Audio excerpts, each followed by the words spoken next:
Vamos agora ao debate do dia com Denise Campos de Toledo.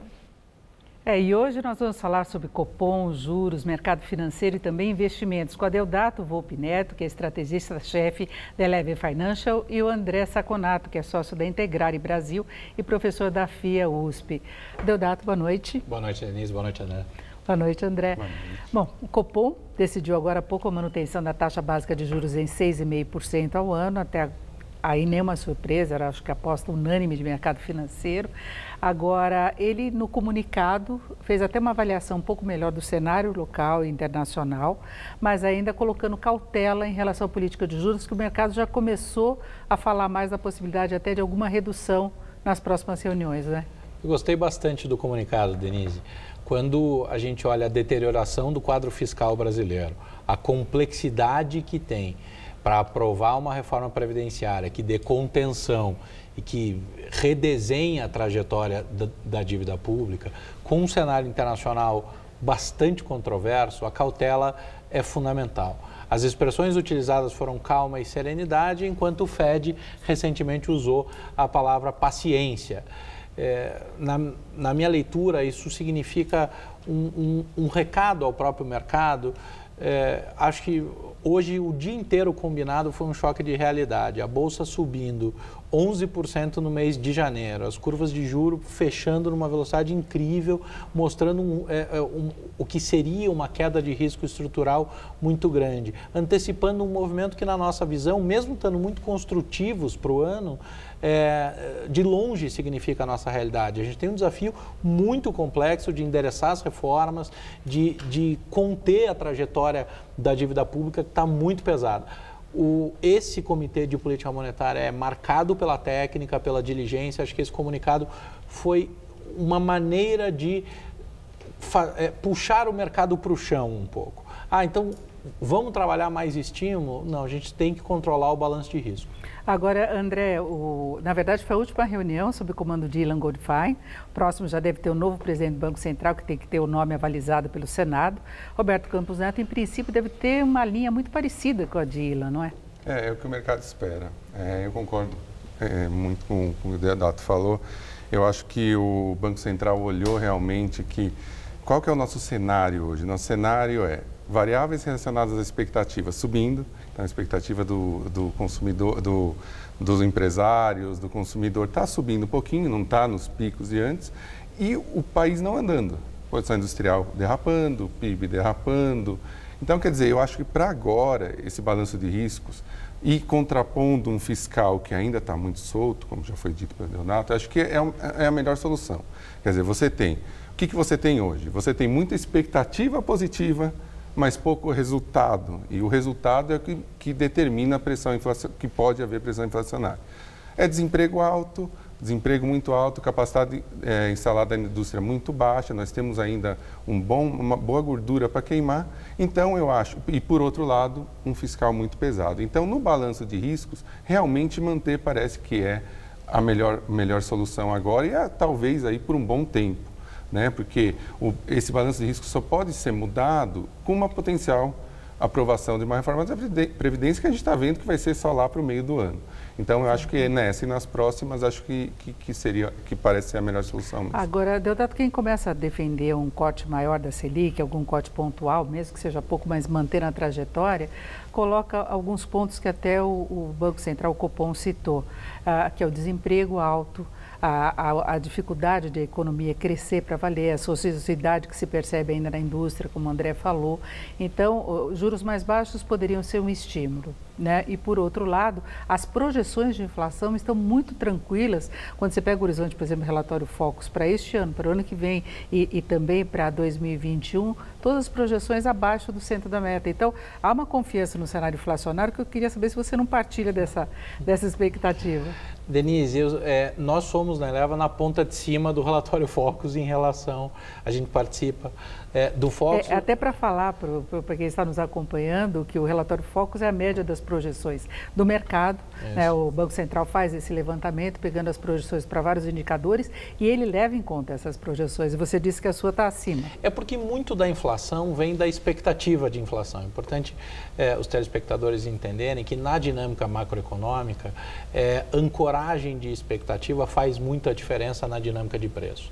Então, o Focus é muito importante porque ele ancora as expectativas de inflação, mas aí eu sou bastante crítico de um modelo pós-2008 que o mercado, e aí global, transformou os bancos centrais em geral como arrimo de funcionamento. Ou seja, se tem alguma coisa desequilibrada, alguma coisa que não vai bem, o Banco Central resolve. A enxurrada de liquidez nos mercados mundo afora subverteu uma ordem que eu acho que é muito perigosa e a gente não sabe ainda como é que ela vai voltar. Que é assim, em tese, os ativos financeiros deveriam precificar a economia real. E o que está acontecendo é que a quantidade de dinheiro no mercado e de liquidez que subiu é tão grande que a estabilidade dos mercados está determinando a tendência da economia real. É uma inversão de ordem que é bastante perigosa. É a liquidez que veio ainda da crise de 2008, 2009, injeção de recursos, manutenção de juros baixos no mundo todo. Nos Estados Unidos, quando a gente fala em alta dos juros, é com um diferencial imenso do Brasil, né? Ainda. Ainda é outra realidade, mas tem assim, o mundo vive uma realidade deflacionária. Quando a gente fala em base de economia, a teoria quantitativa da moeda diz quanto mais dinheiro em circulação, mais inflação. Foram trilhões de dólares injetados e a inflação não apareceu em lugar nenhum do mundo. Então, essa mudança está muito difícil de compreender. E aqui no Brasil, trazendo para a nossa realidade, a gente tem 2 anos em que o mercado inteiro foi surpreendido com inflação excessivamente baixa, além das expectativas. A nossa preocupação, e é por isso que a gente está...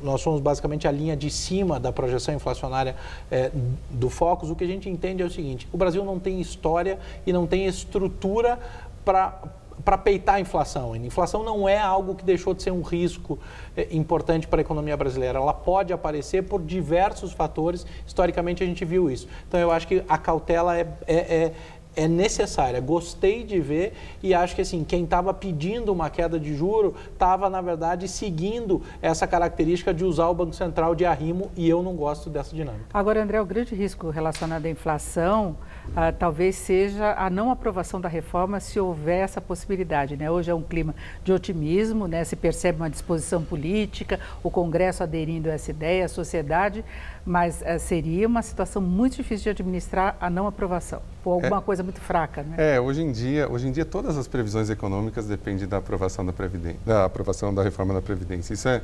Então, assim, nós estamos fazendo mundos que são pós-reforma ou sem reforma, e esses mundos são muito diferentes, né? Então, quer dizer, se não aprovar a reforma, que seria o caso mais extremo, aí seria realmente uma situação de caos econômico, porque tudo que foi precificado até agora na Bolsa de Valores, que já é um pedaço de aprovação, esses 20 mil pontos, eles vão embora rapidinho. E aí você vai ter problema no câmbio, vai ter problema provavelmente de fuga de capitais. Então esse é um cenário muito ruim. É importante que o Congresso e o Senado tenham isso em mente. O que seria ou uma reforma muito tímida ou uma não reforma. E aí você vai ter que aumentar juros, você já vem de uma situação de 2, 3 anos com o PIB escorregando, caindo, na verdade, e esse seria um cenário muito negativo. Os cenários hoje, com a aprovação de uma reforma mais radical, quer dizer, essa minuta que vazou, entre aspas, né, seria uma reforma radical, o cenário de aprovação e não aprovação, otimista ou pessimista, são muito distintos. Quer dizer, ou você vai para uma situação de um crescimento econômico muito forte, quer dizer, isso seria mais contratado para 2020, talvez, porque a reforma da Previdência deve ir até julho. Tem um tempo de tramitação, né? Um tempo de tramitação, ou você vai para uma situação muito negativa. Quer dizer, nós estamos dependendo muito hoje do que vai acontecer na reforma da Previdência para ter um número, uma visão mais clara. Porque realmente as pontas abriram muito de otimismo. Você concorda isso? Ou vai dar muito certo ou vai dar muito errado? No relatório de perspectiva para o ano que a gente soltou a semana passada, eu publico uma carta que abre o relatório e eu termino... Minha última frase é: não precisa dar tudo certo, é só não dar muito errado. É mais ou menos isso. Mas eu queria fazer uma observação, que enquanto a gente fala aqui de, olha, isso poderia ser ruim para a Bolsa, as pessoas dizem, olha, não, esses caras estão falando do mercado financeiro, isso não tem nada a ver, né, com a minha vida real. É um equívoco pensar dessa maneira. O ciclo em que estamos da economia depende de uma nova injeção de crédito, de uma repactuação de como os bancos vão conceder esse crédito. Os indicadores de confiança impactam muito na disposição dos bancos em conceder crédito, no custo do crédito, nos spreads.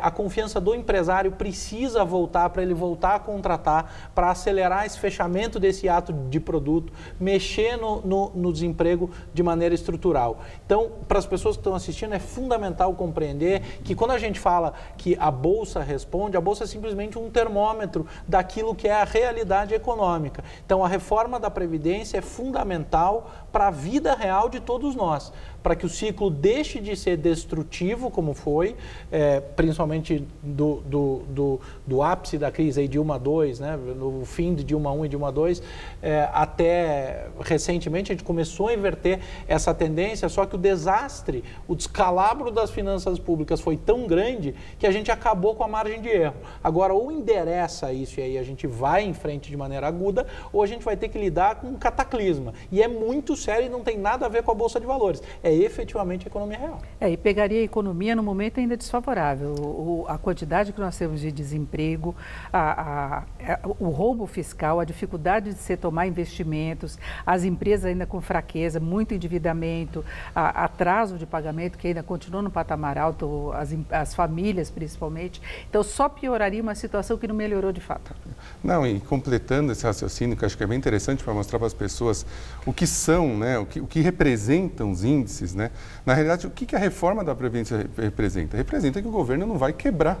Sim. Quer dizer, a reforma da Previdência não é um fim em si, né? Quer dizer, todo mundo gostaria de dar aposentadoria para as pessoas com 40 anos, que elas pudessem ficar um monte de tempo com isso. Mas, na realidade, se você não faz a reforma da Previdência, significa que em 10 anos o governo quebra. Então, imagina só que a maior instituição do país quebra, o que isso não representa em termos econômicos para a população? Quer dizer, hoje em dia o que acontece é o seguinte, eu converso muito com investidor estrangeiro e realmente o sentimento de que a parede, essa reforma da Previdência, é R$1 trilhão em 10 a 15 anos de economia. E eles estão, como a liquidez está muito alta e o Banco Centro-Americano mostrou que ela deve ficar alta por mais um tempo, eles querem colocar no Brasil. Infraestrutura no Brasil é uma coisa que faz os olhos do estrangeiro brilhar. Mas ela precisa ter certeza que ele tem um governo saudável, que quando ele for devolver o seu dólar lá que ele investiu hoje, tem alguém que garanta que isso vai acontecer. Então, na realidade, a gente fala da reforma da Previdência, parece que é um fim em si. Não, é um governo que se torna saudável, que faz com que os empresários tenham confiança de investir tanto os estrangeiros, ou via capital, ou via diretamente investimento direto, ou mesmo os nacionais. Agora, é difícil para a população entender, porque se chegou a esse ponto, tendo a Previdência como foco de todas as preocupações e foco de rombo nas finanças, quando se vê todo o problema administrativo do Brasil, corrupção, desvio de recursos, a máquina pública muito inchada e gastos. Dá para explicar rapidamente o diferencial disso, desse lado obscuro que nós ainda temos da realidade do país, que eu acho que a gente pode falar assim, e esse lado prático de necessidade de gestão? Choca muito a população o tamanho da quantidade de desvio de dinheiro público e a corrupção, e eu acho que esse aspecto está sendo endereçado. A Justiça está aí mostrando, e acho que essa sequência de penalidades nos mais diversos grupos, mas foi só o PT, não foi.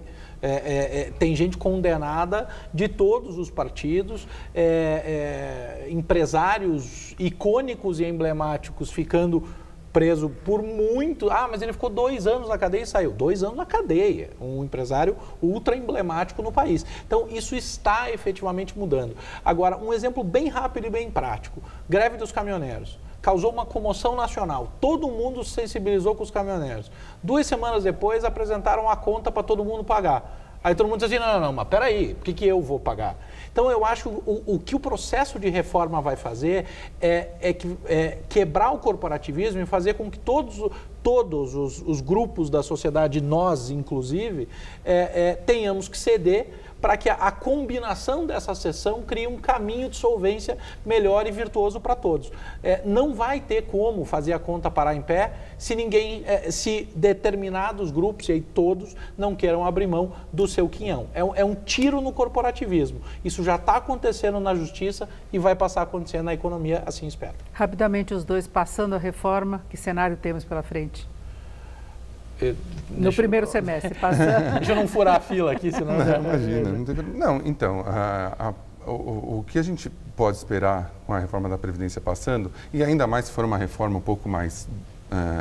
parecida com o que vazou. Ampla do que está... Eu acho que, assim, você vai ter um canal de investimento respondendo muito rápido. A gente não espera que isso aconteça antes de maio, junho, é muito difícil de acontecer, até pelo trâmite, é até bom que seja assim, né? Institucionalmente você preserva todo o trâmite normal, o rito. E eu acho que você vai ter um grande ganho e eu acho que para 2020 você já pode ter um crescimento aí em torno de 3 a 4% tranquilamente. E importante, só rapidamente citar, olha como os outros países estão discutindo a revolução tecnológica 4.0, produtividade, e nós ainda temos esse tipo de evidência. Isso tem que parar esse ano. Outro dia me perguntaram se eu via um risco de uma desindustrialização brasileira. Eu disse que não, porque nós nunca industrializamos, então eu não via o risco da desindustrialização. Só ver a balança comercial, né, que a gente percebe a precariedade. Mas o ponto é o seguinte, olhando para frente, eu tenho muita segurança que aprovando, endereçando as reformas estruturantes, a gente está à frente do ciclo mais virtuoso da nossa história.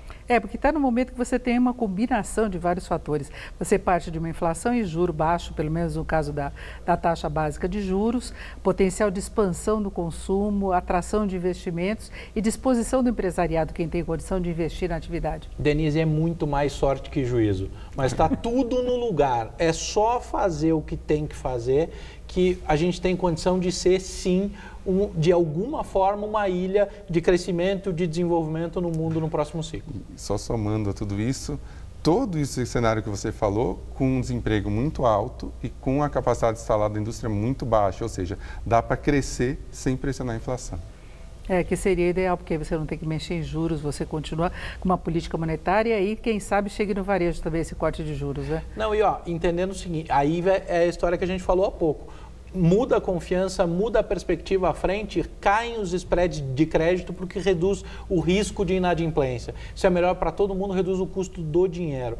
Agora, é fundamental compreender que, eu disse há pouco, que nós somos a ponta de cima da curva de inflação no Focus. Mas ainda assim, é uma inflação de 4,5% a 4,7% ao ano, que eu seria muito feliz se a gente vivesse como país estruturalmente com uma inflação dessa por muito tempo, Denise. Então é isso. Eu conversei com a Deodato Volpi Neto, que é estrategista-chefe da Eleven Financial, André Saconato, que é sócio da Integrare Brasil, professor da FIA.